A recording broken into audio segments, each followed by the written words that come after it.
So this movie is directed by one of the main producers behind movie 43.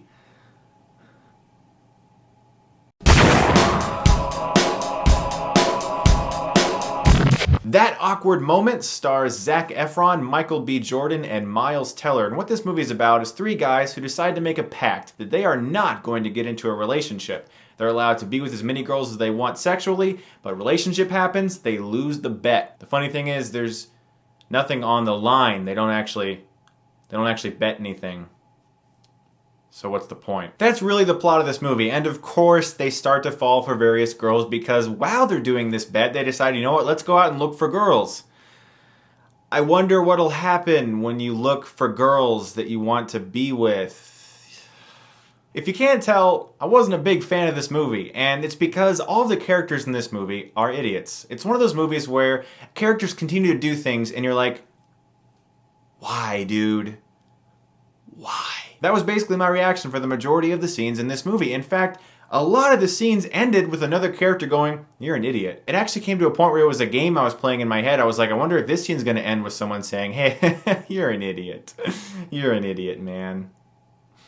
Because like every scene ends that way, I'm not even joking. Zac Efron, Michael B. Jordan, and Miles Teller are three really likable actors. Miles Teller was great last year in The Spectacular Now. Michael B. Jordan was fantastic in Fruitvale Station. These are really talented guys, and I don't even mind Zac Efron. I've seen him do good stuff in the past. He's okay in this movie, and these three guys have a good rapport with one another. That's definitely the best part of this movie. These three guys do seem like friends, and they bounce off each other really well. And that was by far the part of this film that I thought excelled the most, was the chemistry between the actors. Some of the girls are also really good in the movie. And that's not really my issue with the film. The acting was about as good as it can be with the screenplay they had to work with. My issue is the screenplay is filled with romantic cliches to the point where you can literally tell where everything is about to happen. But I think the movie feels like it's a little more clever than it actually is because of these cliches. I mean, every single character in the movie has the big argument scene where, uh-oh, the relationship isn't going so well, let's have a big argument scene. And of course, all three of these guys seem to have this around the exact same period, and they clash, of course, because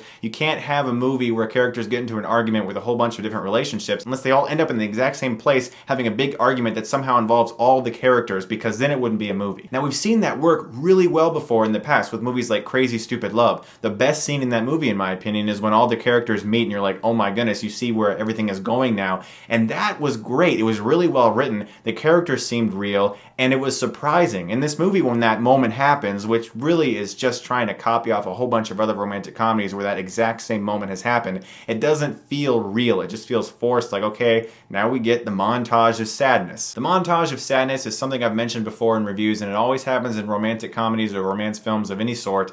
A character is now at a low spot. More than likely, these people have had their first argument ever, and it's a really serious first argument that, of course, possibly will break up their relationship, and this movie has that for everybody. I'm sick of these movies that follow the exact same pattern over and over again and don't offer anything new. The only thing I can say that's positive about this movie is the fact that these guys have good chemistry with one another. Of course, it takes place in New York, and now I haven't read any other reviews yet, so maybe some other people have said this, but to me, this just felt like Sex and the City for single guys, where, you know, they're walking around New York talking about relationships. It's supposed to be funny, but it's not really that funny. Like, to me, that's what Sex and the City was. Now, I don't want to spoil anything in this movie, but there is a scene in this movie that I won't spoil it because it's near the end, that involves a large group of people and applause, and I was like, they're clapping? It was like the slow clap.